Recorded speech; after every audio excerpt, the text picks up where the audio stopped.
Back to news. TDP అధికారంలోకి రాగానే వాలంటీర్లను ఉద్యోగాల్లోకి తీసుకుని 10,000 జీతం ఇస్తామని కోవూరు అభ్యర్థి వేమిరెడ్డి ప్రశాంత్ రెడ్డి తెలిపారు. నెల్లూరు జిల్లా విడవలూరుకు చెందిన 40 మంది వాలంటీర్లు తమ పదవులకు రాజీనామా చేసి టీడీపీలో చేరారు.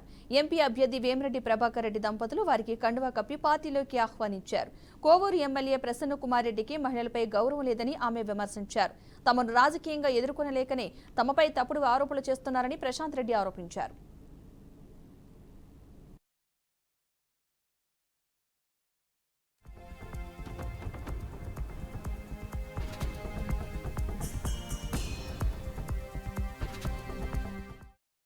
వాలంటీర్లు ఒకే పంచాయతీ నుంచి రిజైన్ చేసి తెలుగుదేశం పార్టీలో చేరుతున్నారు.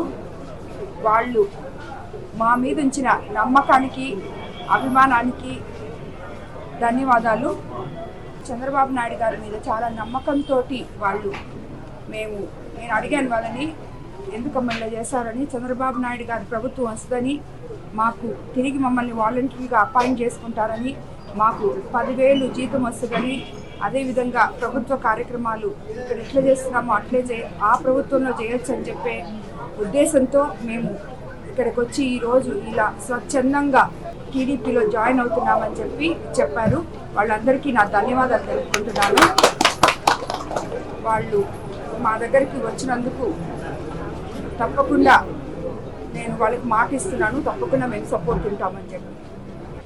వాళ్ళు కోవూరు నియోజకవర్గ ప్రస్తుత శాసనసభ్యులు మహిళల మీద చూపిస్తున్న, అంటే ఈ 40 మందిలో ఆల్మోస్ట్ 20 మంది పైగా మహిళలు ఉన్నారు. వాళ్ళు గౌరవం చూపించలేకపోతున్నారని, మహిళల పట్ల వాళ్ళకి గౌరవం లేదని, మేము ఇంకా వాళ్ళ దగ్గర పనిచేయదలుచుకోలేదు అని చెప్పారు నాకు. అందువల్ల నేను కూడా వాళ్ళని స్వాగతించాను.